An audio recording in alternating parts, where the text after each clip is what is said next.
muslimah itu mempunyai berbagai macam potensi-potensi yang apabila kemudian potensi-potensi itu bisa kita optimalkan, itu tidak hanya bermanfaat bagi pribadi kita ataupun keluarga kita saja, tetapi juga bermanfaat untuk perjuangan Islam, untuk perjuangan dakwah, untuk umat ya.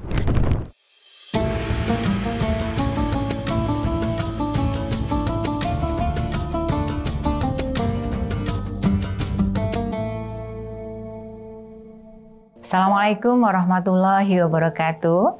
Sahabat Bina Imani yang dirahmati Allah Subhanahu wa taala.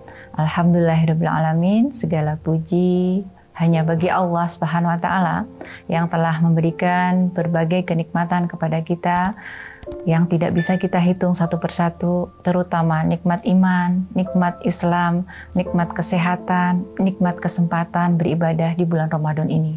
Semoga nikmat-nikmat itu semuanya tidak dicabut oleh Allah sampai kita bertemu dengannya nanti di surganya. Amin ya rabbal alamin. Semoga salawat dan salam senantiasa tercurah limpah kepada uswah kita Rasulullah Muhammad SAW beserta para keluarganya, sahabatnya, dan juga umat Islam yang senantiasa istiqomah di jalannya.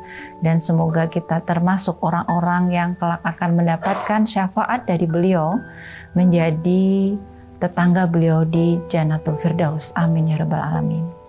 Sahabat Bina Imani yang berbahagia, pada kesempatan hari ini saya ingin berbagi tentang kisah seorang sahabiah yang mungkin tidak sering dibahas dalam suatu kajian-kajian ya.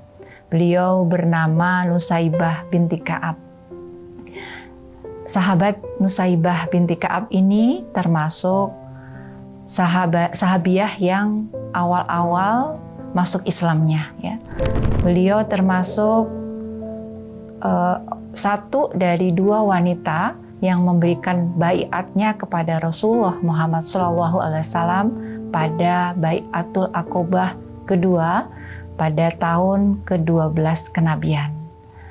Maka Masya Allah gitu ya, betapa keimanan dan keyakinan yang begitu kuat dari seorang wanita yang bernama Nusaibah binti Ka'ab ini, sehingga kemudian beliau berani memberikan baiatnya kepada Rasulullah Muhammad SAW.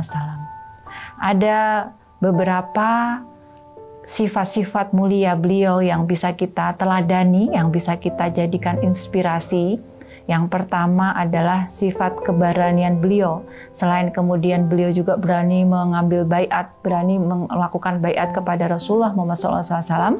Kemudian juga pada saat Rasulullah sudah hijrah ke Yasrib, ke Madinah, gitu ya, beliau juga senantiasa ikut serta dalam perjuangan-perjuangan Rasulullah.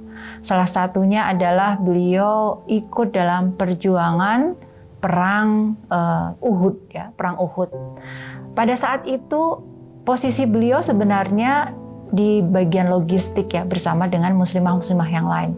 Tapi ketika kemudian beliau melihat bagaimana Rasulullah pada saat itu dalam kondisi terdesak oleh musuh, beliau langsung mengambil pedangnya dan kemudian beliau menggunakannya untuk kemudian menjadi tameng agar kemudian Rasulullah tidak mendapatkan serangan-serangan atau bisa menangkis serangan-serangan dari kaum musyrikin yang akan menyerang Rasulullah.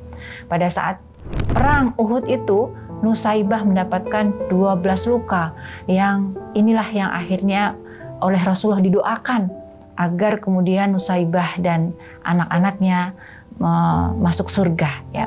Insya Allah luar biasa. Dan tidak hanya berhenti pada sisi keberanian, ternyata Nusaibah ini juga seorang ibu yang sangat sabar ya.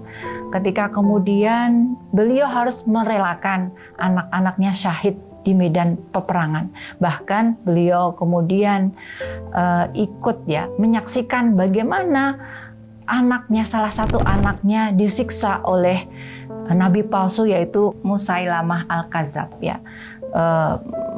Dia menyiksa salah satu putra dari Nusaibah ini, dan kemudian Nusaibah sangat sabar dan beliau sangat meyakini bahwa kematian putranya adalah syahid di jalan Allah, dan dia sangat bergembira atas kesahitan anaknya. Bahkan kemudian beliau juga melanjutkan perjuangannya di perang Yamamah itu bersama dengan anak-anaknya yang lain. Masya Allah ya, betapa luar biasa kesabaran, keteguhan hati seorang ibu ya, yang ketika kemudian melihat anak-anaknya dalam kondisi kesakitan, mungkin dalam kondisi yang mungkin membuat hatinya harusnya tidak tega begitu ya, mengiris hatinya, menghancurkan hatinya begitu, tapi beliau tetap sabar dan tetap yakin bahwa perjuangan anak-anaknya itu adalah berbuah surga di sisi Allah Subhanahu wa taala. Sahabat Bina Imani yang dirahmati oleh Allah Subhanahu wa taala, dari kisah yang tadi saya sampaikan, betapa ini bisa menjadi inspirasi bagi kita sebagai seorang muslimah.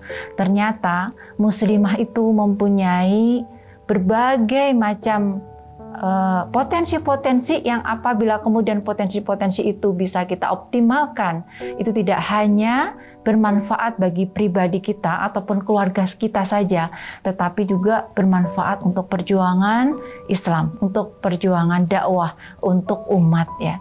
Bagaimana kemudian kita sekarang ini mensikapi potensi-potensi kita itu sebagai bagian dari karunia Allah Subhanahu wa taala, sehingga kemudian muslimah itu tidak hanya identik dengan kasur sumur dapur, tetapi dia bisa mengoptimalkan potensi-potensi itu untuk kepentingan Islam, insya Allah ya. Alhamdulillah pada saat sekarang kita sudah banyak melihat muslimah mempunyai kompetensi-kompetensi di berbagai macam keilmuan, baik itu di syariah, baik itu di kesehatan, maupun juga di sains dan sebagainya, yang alhamdulillah itu semuanya insya Allah akan sangat berguna dan bermanfaat untuk umat.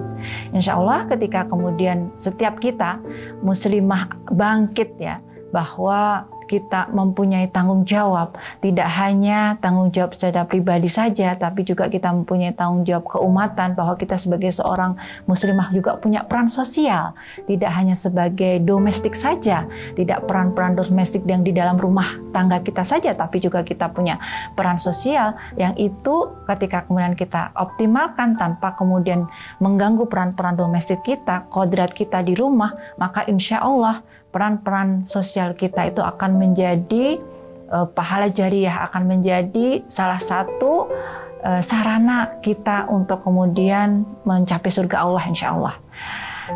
Insya Allah dengan mendapatkan ataupun juga mengambil hikmah dari kisah ini, kita akan semakin bersemangat ya. Kita akan semakin bersemangat bahwa kita sebagai seorang muslimah bisa bermanfaat, bisa mempunyai peran-peran yang itu bisa dimanfaatkan dan bisa dirasakan kemanfaatannya oleh masyarakat banyak. Mohon maaf apabila ada kesalahan dan kekurangan. Demikian yang bisa saya sampaikan. Alhaqum rabbikum fala takunanna minal mumtarin. Assalamualaikum warahmatullahi wabarakatuh.